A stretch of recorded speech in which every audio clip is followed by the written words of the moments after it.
සියාතු අය. ටිග්‍රි නගා. කොහෙද මේ? අම්මේ බණ්ඩ මුදලාලිලාගේ ගොවිපළට ගොයින් යන ගමන්. හාමිනේගේ පණිවිඩය කරන ඉවරට කොට උනේ. අර මක්කේ නගා. අයියන්ට මඤ්ඤොක් කලයක් ගලවන්නේ කියලා කඳුර පයින්න ගොයි. ඕන් කකුල ලුක් කරගෙන. හරියටම හරිනිති. මං කිව්වෝ ඒ වාහෙට. අද දවාලේ මාව මුලිච්ච නොවි තීන වැඩක් කරන් ඉන්නේයි මං ගොම්මන් වෙන්න කලින් ගෙදරට කොට වෙනවා අද එහෙටි වැඩක් නැතයි කියලා. කොහෙද? අප්පා වගේම නැත. හරි දැන් මොකද්ද නගා කියන්න ආයේ පණිවිඩේ?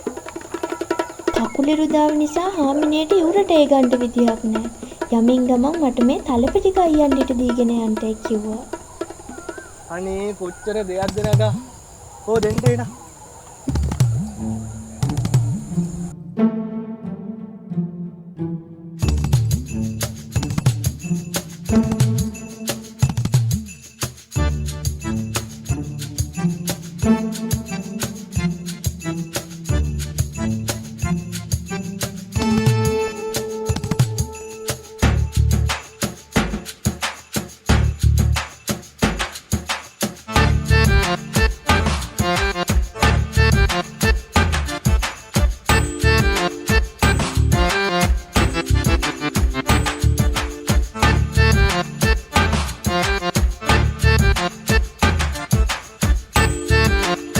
මොකේ අයියන්ඩි තලප රස නැති? නෑ මේ ගල් වගේ හැපුණා. මාත් අද කවදාවත්ම නැතුව කඳුරු පයින්න ගොයි පය පැටලිලා තලප සේරම බිමට වැටුණා. පාසෙම තලප ටික පියදාලා අරගත්තා.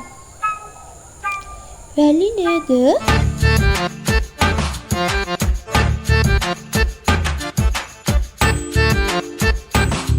කො දෙන්න අපි හදලා දෙන්න. කාරි නෑ නගා. ඔය තලපේ වැලි පොඩ්ඩක් තිබ්බා. මොකෝ අපි වැලි තලප කාලේ නැතුවේ?